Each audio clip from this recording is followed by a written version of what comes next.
A slot machine is built so it can never lose. Not by policy, by law. Audited, licensed, and sealed behind a locked door on every casino floor in the country. The math is fixed before the machine ever leaves the factory. One man broke that guarantee for 19 years. He did it with a guitar string, in a TV repair shop, with no plan and no criminal record worth mentioning. Then, 4 more devices after that one, each faster and quieter than the last. Twice, casino security caught him red-handed, on camera, with the device still in his hand. And twice, he walked out free within 24 hours. Casinos never figured out how he kept getting away with it. Federal investigators eventually did. But not with a camera. Not with a raid. Not with anything he ever saw coming. So here's the real question this story answers.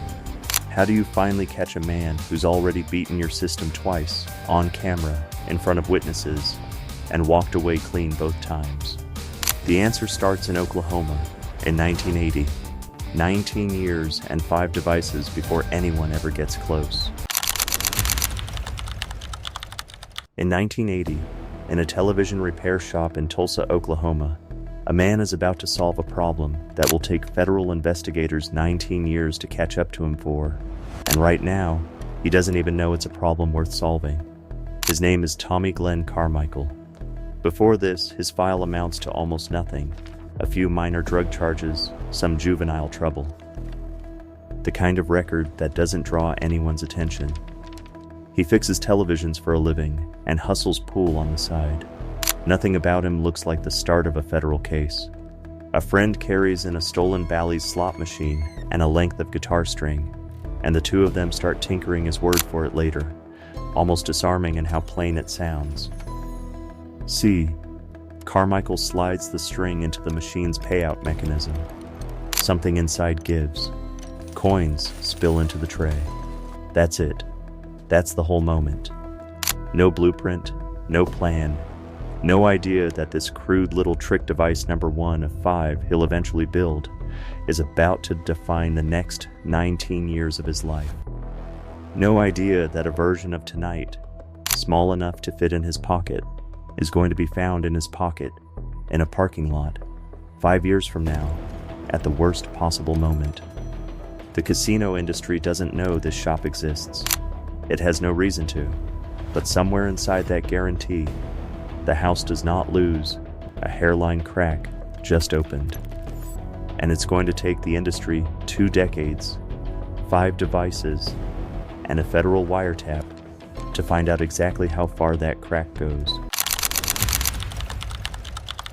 Here's what nobody upstairs could explain for almost 20 years. Certain slot machines in certain casinos kept paying out on command. Not randomly, not through luck. On command, coins spilling into steel trays as if some invisible hand had reached inside the circuit board and told it to give up its money. Security teams noticed a pattern they couldn't prove. The same faces, circling back to the same machines, across different states, different casinos, different years. Instinct told them something was wrong. Instinct isn't evidence, and instinct doesn't hold up in front of a casino's legal department. The house edge isn't a policy, it's math, engineered into the machine at the factory, ensured by odds that aren't supposed to bend.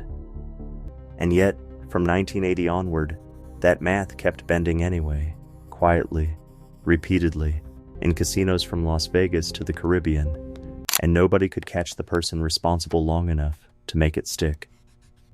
The industry didn't know Carmichael's name yet. It only knew it's machine-engineered never to lose, except losing to someone it couldn't see, in city after city, year after year. With no pattern anyone could put in a report. That was about to change. Not because the casinos got smarter. Because Carmichael got careless just once, in a parking lot 2 miles off the Las Vegas Strip, on a night he thought was like any other. Security teams had been circling that same conclusion for years, watching, waiting, unable to move without proof. They were about to get their first real shot at proving it, and it wasn't going to come from inside a casino at all. Las Vegas police had been watching Tommy Glenn Carmichael for nearly a week before they moved, and even then, it almost didn't work. By July 1985, his pattern around certain slot machines on the Strip had drawn enough attention that surveillance teams were tracking him directly. Not guessing, not reacting, but building a case in real time as he worked. The arrest came on the 4th of July in the parking lot of a Denny's restaurant just off the Strip. In his pocket, the top-bottom joint. Device number 1, the same one built 5 years earlier on a Tulsa workbench. Asked what it was, Carmichael offered a straight-faced answer. A tool for starting his car. It didn't hold. The device was recognized for exactly what it was, and the surveillance behind the arrest left no room for the story to survive. He was sentenced to 5 years. On paper, this is the system working exactly as designed. Suspect identified, watched, arrested, convicted, removed from the casino floor for half a decade. If the story ended here, it would read as a clean win for casino security. It doesn't end here. 5 years should have been long enough to end this permanently. Instead, it did something closer to the opposite, because prison was about to introduce Carmichael to the one person who would make everything that came after possible. Someone with the same skill set, the same grudge against the same industry, and years of empty time to plan with. The casinos had no visibility into any of it. As far as they knew, the problem was solved, filed, closed. It wasn't solved. It was on pause and about to get a partner. Inside prison, Carmichael meets Mike Balsam, another convicted slot machine cheat with his own history of beating the same industry that just put both of them away. No transcript exists of their conversations. No record of what passed between two men who'd spent years independently solving the same mechanical problem from different angles. What is documented is simpler, and in its own way more damning. The two of them begin working, together, on designs meant to be used the moment they're both free.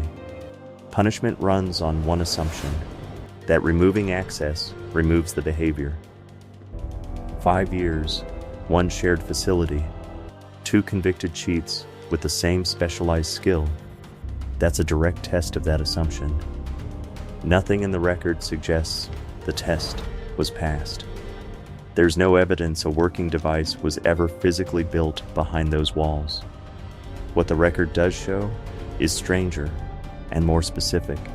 Two convicted cheats, sentenced for the same crime, spending years figuring out how to commit it again, while the industry that convicted them had no visibility into any of it, no reason to suspect the sentence was doing anything but its job. Think about what that actually means for a moment. The system's entire theory of punishment assumes a cell is a dead end, that time served is time lost, not time spent refining a method. Nobody designing a 5-year sentence accounts for the possibility that the person serving it will come out with a research partner instead of a rehabilitated record. Carmichael walks out of prison with a partner, a plan, and a piece of knowledge the casinos still don't have. This isn't over. It's paused. What comes next isn't one device. It's 3 built faster, spread wider, and about to turn a 2-man hobby project into a multi-state operation the industry won't be able to explain or stop for almost another decade. For almost 4 years, across 2 countries, one group beat a security system built specifically to stop exactly this kind of theft, and nobody could figure out how. Released from prison, Carmichael didn't go back to fixing televisions. What followed was a progression. Device number 2, the kickstand. Device number 3, the monkey paw. Device number 4, an upgraded tool called the light wand. Each one solving a problem the last one exposed. Each one quieter and faster than the version before it. The names sound almost domestic, the kind of thing you'd find in a garage, not smuggled onto a casino floor. This wasn't a two-man workbench operation anymore. Carmichael and his associates worked casinos across the United States and into the Caribbean. Machine after machine, casino after casino, city after city. From the early 1990s to the end of 1996, the group flourished. And flourished is a specific word here. It means this wasn't a string of lucky scores. It means a sustained, repeatable rate of success, wide enough and long enough that an entire criminal enterprise could organize its life around it. Inside an industry that had already invested in surveillance, licensing, and internal audits, all built on one premise: the house does not lose. Machine after machine, it did anyway. Ask the obvious question. Cameras on every floor, licensed technicians, an entire security apparatus built to prevent exactly this. How does one group sustain this for 4 straight years across 2 countries without getting caught? Part of it was the devices themselves. 4 generations in 15 years, each quieter and faster than the last. Part of it was scale. A single manipulated payout can look, in the moment, indistinguishable from a legitimate win. But the honest answer is that the run didn't end because the system finally understood what it was looking at. It ended because of one camera on one night in October 1996 that nobody had specifically installed to catch him, and Carmichael was about to walk straight into its blind spot without knowing it existed. Keep watching. This is the night it almost ends for good. The camera at Circus Hotel Casino was new. Carmichael didn't know that. On the night of October 4th, 1996, he sat at a slot machine on the Las Vegas Strip with his girlfriend and a second accomplice, working the way he had for years quietly. Methodically, confident in a system he'd already beaten hundreds of times before. What he couldn't see was a hidden surveillance camera, recently installed, covering an angle the casino had never had before. Security grew suspicious. Carmichael ran. In the process, he dropped device number 4, the light wand, years in the making, and casino staff recovered it from the floor. This should have been the end. It wasn't. The charges were dropped, and Carmichael walked out within 24 hours. He'd just been caught on camera, mid-act, with the device sitting in evidence, and walked away with no consequence at all. No fine, no conviction, no record of the encounter beyond a dropped file somewhere in a filing cabinet. That should read as a lucky break. It's actually the most dangerous thing that could have happened to him, because of the lesson it taught him, that even direct exposure, on camera, with a device in his hand, doesn't end this. Not this time, and maybe not ever. There's no documented explanation in the public record for why the case failed to hold. Only the outcome. And the outcome is what mattered, because it's what Carmichael carried with him into the next 2 years. He was about to test that lesson again, in a different state, with different police, and in probably the same result. Twice, the system caught him. Twice, it let him go. And that pattern was about to teach Carmichael exactly the wrong lesson at exactly the wrong time. 2 years after Circus, in Laughlin, Nevada, it happened again. Another arrest, another set of charges dropped. Same outcome, no clearer explanation than the first time. And the outcome mattered more than any explanation could have. Each time Carmichael walked free, the lesson available to him wasn't the net is closing. It was the opposite, that even getting caught on camera, with a device in his hand, carried no lasting cost. 2 arrests, 2 dismissals, 0 days served for either one. By the time federal investigators finally built a case that would stick, Carmichael wasn't thinking about staying safe anymore. He was thinking about going out on top. He starts designing something bigger than anything he'd ever run, before not one more score in a 19-year career, but an exit. A device built to end this on his own terms, pull in enough money in one move to walk away from the whole enterprise, and retire clean. There's an obvious problem with a plan like that, and it has nothing to do with the device's design. A criminal endgame built to be final has to be bigger than everything that came before it, which means bigger targets, more people in on the plan, and more moving parts than any of the previous 19 years ever required. He calls it the tongue. What he doesn't know yet is that this is the device that ends everything, just not the way he's planning. And not because of anything the device itself does. By his own account, Carmichael described the tongue device, number 5, as capable of pulling roughly $2,000 a second out of a slot machine. Not one more score. An exit. Enough to walk away from all of it and retire, in his own telling, for good. There's a particular danger in a criminal endgame, built to be final. It needs bigger targets, more coordination, more people brought into the plan, and every addition is one more point where the whole thing can be seen, heard, or reported to someone who's listening. How far the tongue actually got, prototype, working model, still on paper, the record doesn't settle. What it does settle is that Carmichael wasn't working alone in the shadows anymore. The way he had in 1980 with nothing but a guitar string and a friend. He had a crew now, discussing plans, coordinating logistics, exactly the kind of structure federal wiretaps are built to penetrate, and an informant had already been placed inside that crew. Federal wiretaps in Atlantic City had been recording Carmichael and his associates discussing the Tongu, the device, the plan, the payout it promised, while he believed he was still planning in private. Twice before, physical evidence hadn't been enough to hold him. This time, the evidence wasn't a device on a casino floor. It was his own voice, recorded, dated, admissible, accumulating in real time on a wire he didn't know existed. In 1999, a New Jersey detective named P. Flommer confronted him directly and told him he'd been looking for him. No theater in that exchange, just the fact of it, and what came next. A joint task force moved on the rest of the operation. 7 members of Carmichael's group were arrested on federal charges. 19 years after a guitar string first entered a payout mechanism in a Tulsa repair shop.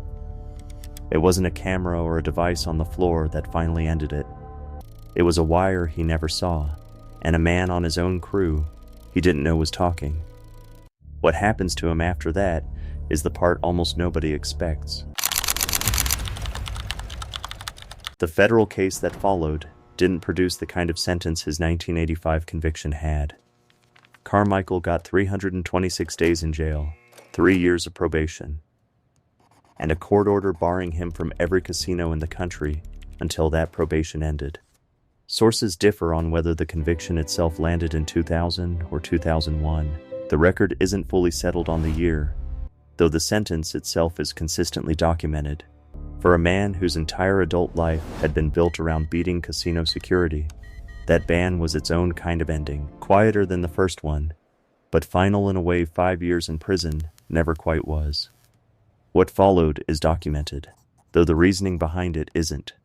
Carmichael returned to Oklahoma and started building devices again, this time for the opposite purpose. He called this one the Protector, an anti-cheating tool designed to help casinos catch the exact kind of manipulation he'd spent nearly 20 years and 5 devices perfecting. Think back to where this started. A repair shop, a guitar string, a friend who wandered in with a stolen machine, and a tool made from spare parts. Nothing about that moment suggested it would end with a $2,000 a second device, a federal wiretap, and 7 arrests. And nothing about it suggested it would end with the same hands that built the loophole getting hired to close it. Nobody's ever explained why he made that choice. What the record shows instead is simpler and stranger than redemption. The man who spent 19 years finding the gap in the system spent his final documented chapter helping build the wall meant to catch the next person who tries exactly what he did. 5 devices. 19 years. 2 arrests that went nowhere, and one recording he never even knew existed until it was already too late. That's the full arc from a length of guitar string in a repair shop to a job title on the other side of the industry he spent 2 decades beating. So Me systems really are unbeatable. It just takes them a while to prove it, and there are other stories like this one worth knowing.